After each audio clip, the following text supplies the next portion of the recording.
ಭೂದೇವಿಯು ಶ್ರಾವಣ ಮಾಸದಲ್ಲಿ ಬಣ್ಣ ಬಣ್ಣದ ಹೂವಿನ ಹಸಿರು ಸೀರೆಯನ್ನುಟ್ಟು ಕಂಗೊಳಿಸುತ್ತಾಳೆ. ಸೂರ್ಯಚಂದ್ರ, ಭೂಮಿ, ಭಾನು, ಗಿಡಮರ, ನದಿ, ಸಮುದ್ರ, ಕಲ್ಲು ಬಂಡೆ ಎಲ್ಲವೂ ನಮಗೆ ಪೂಜನೀಯವೇ. ಈ ಎಲ್ಲ ಉದಾತ್ತ ಸಂಸ್ಕೃತಿಯನ್ನು ಆಚರಿಸಿ ಬಂದ ನಮ್ಮ ಹಿರಿಯರು ನಮಗಾಗಿ ತಿಳಿಸಿದ ರೀತಿ ನೀತಿಗಳಲ್ಲಿ ಭೂಮಿ ತಾಯಿಯ ಆರಾಧನೆಯು ಪ್ರಮುಖವಾಗಿದೆ. ಶ್ರಾವಣದಲ್ಲಿ ಚೂಡಿ ಪೂಜೆ ಮಾಡಿ ಭೂಮಿ ತಾಯಿಯನ್ನು ಆರಾಧಿಸುವ ಸುಂದರ ಸಂಪ್ರದಾಯವು ಸಾರಸ್ವತರಲ್ಲಿ ಬಹಳ ಹಿಂದಿನಿಂದಲೂ ಆಚರಣೆಯಲ್ಲಿದೆ. ಗೌಡ ಸಾರಸ್ವತ ಬ್ರಾಹ್ಮಣರು, ಸಾರಸ್ವತರು, ವೈಶ್ಯ, ವಿಶ್ವಕರ್ಮ, ದೈವಜ್ಞ ಸಮುದಾಯದವರಲ್ಲಿ ಈ ಕ್ರಮವು ಇಂದಿಗೂ ಉಳಿದುಕೊಂಡು ಬಂದಿದೆ. ಈ ಚೂಡಿ ಪೂಜೆಯಲ್ಲಿ ಮಹಿಳೆಯರದ್ದೇ ಪ್ರಾಧಾನ್ಯ. ಇದು ಸಂಪೂರ್ಣವಾಗಿ ಗೃಹಿಣಿಯರು ಮಾಡುವ ಆಚರಣೆಯೇ ಆಗಿದೆ. ಶ್ರಾವಣದ ಶುಕ್ರವಾರ ಮತ್ತು ರವಿವಾರದಂದು ತುಳಸಿ ಪೂಜೆ ಅಂದರೆ ಚೂಡಿ ಪೂಜೆ ಆಚರಿಸುವ ಪದ್ಧತಿ ಇದೆ. ಇದನ್ನು ಕೇವಲ ಚೂಡಿ ಪೂಜೆ ಎಂದು ಹಗುರವಾಗಿ ನೋಡಬೇಕಾಗಿಲ್ಲ. ಸಾರಸ್ವತ ಸಮಾಜವು ಸ್ತ್ರೀಯರಿಗೆ ನೀಡಿದ ಪೂಜ್ಯತೆ ಹಾಗೂ ಗೌರವವಿದು. ಮನೆಯ ಗೃಹಲಕ್ಷ್ಮಿಯು ಪಂಚತತ್ವಗಳನ್ನು ಆರಾಧಿಸಿ ಮಹಾಲಕ್ಷ್ಮಿಯನ್ನು ಮನೆಯೊಳಗೆ ತಂದು ಪೂಜಿಸುವ ವಿಶೇಷವಾದ ಆಚರಣೆ ಇದು. ಈ ಪೂಜೆ ಸರಳವಾಗಿ ಕಂಡರೂ ಇದರೊಳಗಿನ ಅರ್ಥ ಬಹಳ ಗಹನ ಹಾಗೂ ಮಹತ್ವದ್ದಾಗಿದೆ. ತುಳಸಿಗೆ ಅರ್ಚಿಸಿದರೆ ಭೂಮಿ ತತ್ವ, ಸೂರ್ಯನಿಗೆ ಅಕ್ಷತೆ ಹಾಕಿ ಆಕಾಶ ತತ್ವ, ತುಳಸಿಗೆ ನೀರು ಹಾಕುವ ಜಲತತ್ವ, ಆರತಿ ಬೆಳಗುವ ಅಗ್ನಿತತ್ವ, ಹೂವಿನ ಕಂಪಿನಿಂದ ವಾಯುತತ್ವ, ಹೀಗೆ ಪಂಚತತ್ವಗಳನ್ನು ಪೂಜಿಸುವುದೇ ಚೂಡಿ ಪೂಜೆ. ಈ ಉದಾತ್ತ ಆಚರಣೆಯ ಗೌರವವನ್ನು ಗೃಹಲಕ್ಷ್ಮಿಯರಿಗೆ ನೀಡಿ ಸಮಾಜ ಸ್ತ್ರೀಯರನ್ನು ಗೌರವಿಸಿದೆ. ಮನೆಯ ಒಡತಿಯೇ ಭಾಗ್ಯದ ಲಕ್ಷ್ಮಿಯನ್ನು ಮನೆಯ ಹೊಸ್ತಿಲೊಳಗೆ ಕರೆತರಬೇಕಲ್ಲ. ಅದಕ್ಕೆಂದೇ ಅಂಗಳದಲ್ಲಿ ರಂಗೋಲಿ ಹಾಕಿ ಹೊಸ್ತಿಲ ಮೇಲೆ ಗೋವಿನ ಪಾದ ಬರೆದು ದೀಪ ಹಚ್ಚಿದರೆ ಸುಖ, ಶಾಂತಿ, ನೆಮ್ಮದಿ, ಸಂಪತ್ತನ್ನು ಕೊಡುವ ಮಹಾಲಕ್ಷ್ಮೀ ದೇವಿಯು ಮನೆಯೊಳಗೆ ಬಂದು ಸ್ಥಿರವಾಗಿ ನೆಲೆಸುತ್ತಾಳೆ. ಈ ಆಚರಣೆಯನ್ನು ನಮ್ಮ ಹಿರಿಯರು ಚೂಡಿ ಪೂಜೆ ಎಂದು ಆಚರಿಸುತ್ತಿದ್ದರು. ಮೊದಲೆಲ್ಲ ನಮ್ಮ ಬಾಲ್ಯದಲ್ಲಿ ಚೂಡಿ ಕಟ್ಟುವುದೆಂದರೆ ನಮಗೆ ಎಲ್ಲಿಲ್ಲದ ಉತ್ಸಾಹ. ಚೂಡಿಗೆ ಸೇರಿಸಲೆಂದೇ ನಾವು ಕರವೀರ, ದಾಸವಾಳ, ಶಂಖಪುಷ್ಪ, ರತ್ನಗಂಧಿ, ಪಚ್ಚೆಕರಳು, ಸುಗಂಧಿ ಮೊದಲಾದ ಹೂವಿನ ಗಿಡಗಳನ್ನು ನೆಡುವುದಿತ್ತು. ನಮ್ಮ ಶಾಲೆಯ ದಾರಿಯಲ್ಲಿ ಇರುವ ಅನ್ಯಮತಿಯರ ಮನೆಯಿಂದಲೂ ಸಹ ಹೂಗಳನ್ನು ನಾವು ಕೇಳಿ ತರುತ್ತಿದ್ದೆವು. ಶಾಲೆಯಿಂದ ಬಂದ ನಂತರ ಚೂಡಿ ಕಟ್ಟಲು ಬೇಕಾಗುವ ಸಾಹಿತ್ಯಗಳನ್ನು ಒಟ್ಟು ಮಾಡುತ್ತಿದ್ದೆವು. ಮುಖ್ಯವಾಗಿ ದೂರ್ವ, ನೆಲನೆಲ್ಲಿ, ಅನ್ವಳಿ, ಕಾಗೆಕಣ್ಣು, ಬೆಕ್ಕಿನ ಉಗುರು, ಲಯಮಡ್ಡು, ಆರತಿ ಹೀಗೆಲ್ಲ ಒಂದು ಉದ್ದದ ಪಟ್ಟಿಯೇ ಇದೆ. ಈ ಪುಟ್ಟ ಪುಟ್ಟ ಗಿಡಗಳ ಜೊತೆಗೆ ಆಗ ತಾನೇ ಭೂಮಿ ತಾಯಿಯ ಮಡಿಲಿನಲ್ಲಿ ಅರಳಿದ ನಾನಾ ಬಣ್ಣದ ಹೂಗಳನ್ನು ಸೇರಿಸಿ ಕಟ್ಟಿ ಒಂದು ಗುಚ್ಚು ಮಾಡುವುದನ್ನು ಚೂಡಿ ಎಂದೆನ್ನುತ್ತಾರೆ. ಕನ್ನಡದಲ್ಲಿ ಸೂಡಿ ಎಂದರೆ ಕಟ್ಟುವುದು ಎಂದರ್ಥ. ಅದು ಕೊಂಕಣಿಯಲ್ಲಿ ಚೂಡಿ ಎಂದಾಗಿದೆ. ಈ ಎಲ್ಲ ಗಿಡಗಳಲ್ಲಿ ಔಷಧಿಯ ಗುಣ ಸೇರಿರುವುದರಿಂದ ಅದನ್ನು ಮುಡಿದಾಗ ಮಸ್ತಕವು ತಂಪಾಗುವುದು. ಹೂಗಳ ಬಣ್ಣ ಹಾಗೂ ಕಂಪಿನಿಂದ ಮನಸ್ಸು ಮುದಗೊಳ್ಳುವುದು.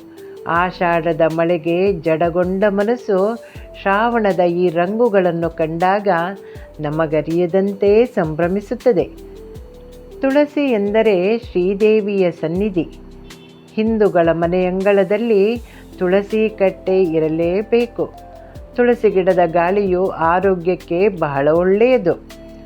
ತುಳಸಿಯಲ್ಲಿ ಲಕ್ಷ್ಮೀದೇವಿಯ ಉಪಸ್ಥಿತಿ ಇರುವುದರಿಂದ ಗೋಧೂಳಿಯ ಸಮಯದಲ್ಲಿ ದಿನಾಲೂ ತುಳಸಿಗೆ ದೀಪವನ್ನು ಹಚ್ಚುವ ಕ್ರಮವಿದೆ. ಹಿಂದೆ ಪ್ರತಿನಿತ್ಯ ಸುಮಂಗಲಿಯರು ತುಳಸಿಗೆ ಹರಸಿನ ಕುಂಕುಮವನ್ನು ಹಚ್ಚಿ ನೀರೆರೆಯುವ ಕಡ್ಡಾಯದ ಸಂಪ್ರದಾಯವಿತ್ತು.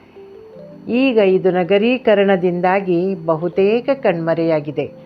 ಅಪ್ಪಟ ಸಂಪ್ರದಾಯಸ್ಥರಲ್ಲಿ ಮಾತ್ರ ಇಂದಿಗೂ ಉಳಿದುಕೊಂಡಿದೆ. ಮದುವೆ ಶಾಸ್ತ್ರಗಳಲ್ಲಿ ಮದುಮಗಳಿಗೆ ತುಳಸಿಗೆ ನೀರೆರೆಯುವ ಕ್ರಮವನ್ನು ಅತ್ತೆಯ ಮೂಲಕ ತಿಳಿಸಿಕೊಡಲಾಗುತ್ತದೆ. ಈಗಂತೂ ಹೊಸ ಮದುಮಗಳ ಮೊದಲ ಚೂಡಿ ಪೂಜೆಯ ಸಂಭ್ರಮಕ್ಕೆ ಒಂದು ಅದ್ಧೂರಿಯ ಸಣ್ಣ ಸಮಾರಂಭವನ್ನೇ ಇಟ್ಟುಕೊಳ್ಳುತ್ತಾರೆ. ವರುಷ ಕಳೆದಂತೆ ಈ ಸುಂದರ ಸಂಪ್ರದಾಯದ ಕುರಿತು ಆಸಕ್ತಿ ಕ್ಷೀಣಿಸುತ್ತಿರುವುದು ಮಾತ್ರ ವಿಷಾದಕರ ಸಂಗತಿ. ಇಂತಹ ಹೊಸ ಚೂಡಿ ಪೂಜೆಯ ಸಮಾರಂಭದಲ್ಲಿ ನೆಂಟರಿಷ್ಟರು ಆಪ್ತೇಷ್ಟರು ಸೇರಿ ಪ್ರೀತಿ ವಿಶ್ವಾಸದಿಂದ ಕುಂಕುಮ ಹಚ್ಚಿ ಚೂಡಿ ವಿನಿಮಯ ಮಾಡಿಕೊಳ್ಳುವುದು ಸಂತೋಷದ ವಿಚಾರವೇ ಆಗಿದೆ.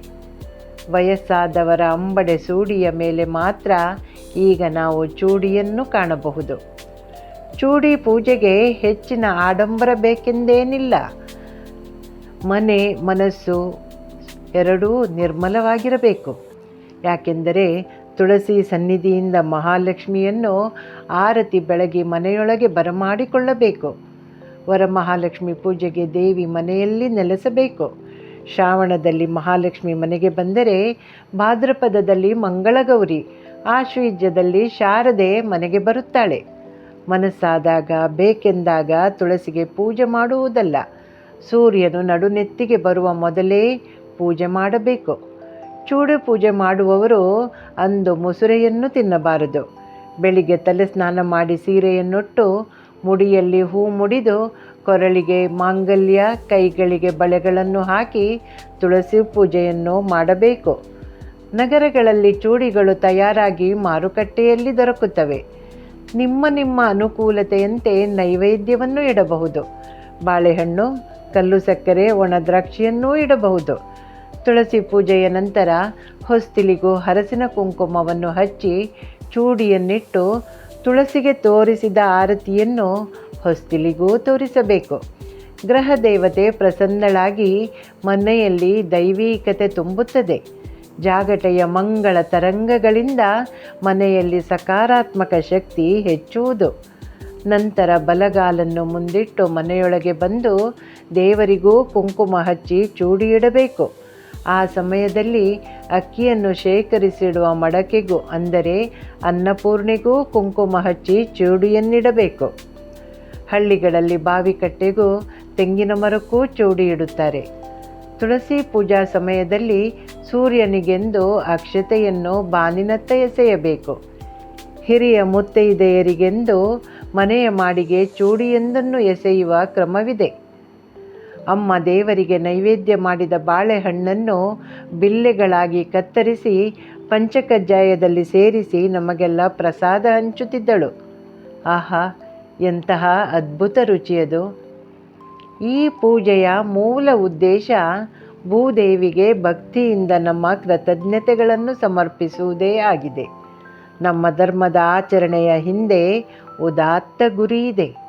ನಮ್ಮ ಹಿರಿಯರ ಅನುಭವದ ಮಾರ್ಗದರ್ಶನವಿದೆ.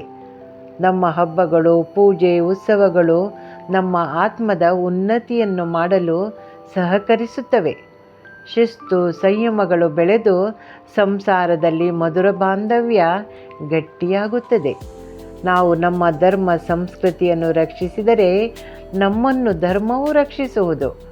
ನಮ್ಮ ಹಿರಿಯರು ಹಾಕಿಕೊಟ್ಟ ದಾರಿಯಲ್ಲಿ ಕಾಲಕ್ಕೆ ತಕ್ಕಂತೆ ಅಲ್ಪ ಸ್ವಲ್ಪ ವ್ಯತ್ಯಾಸಗಳನ್ನು, ಬದಲಾವಣೆಗಳನ್ನು ಮಾಡಿಕೊಂಡು ಮೂಲ ತತ್ವವನ್ನು ಉಳಿಸಿ ಇಂತಹ ಸುಂದರ ಅರ್ಥಪೂರ್ಣ ಆಚರಣೆಗಳನ್ನು ಶ್ರದ್ಧೆಯಿಂದ ಆಚರಿಸೋಣವೇ? ಆತ್ಮೀಯರೇ, ನಾನು ಚಂದ್ರಮತಿ ಹೆಸರಾವ್. ಎಲ್ಲರಿಗೂ ನನ್ನ ವಂದನೆಗಳು. ಈ ಚೂಡಿ ಪೂಜೆ ಆಚರಣೆ ವಿಚಾರದ ವಿಡಿಯೋ ನಿಮಗೆ ಇಷ್ಟವಾದಲ್ಲಿ ನನ್ನ ಕೃಷ್ಣಾರ್ಪಿತಂ ಚಾನಲಿಗೊಂದು ಲೈಕ್ ಮಾಡಿರಿ. ಪ್ರೋತ್ಸಾಹಿಸಲು ಸಬ್ಸ್ಕ್ರೈಬ್ ಮಾಡಿರಿ. ಎಲ್ಲರಿಂದಿಗೂ ಶೇರ್ ಮಾಡಿರಿ. ಎಲ್ಲರಿಗೂ ಶುಭವಾಗಲಿ. ಧನ್ಯವಾದಗಳು.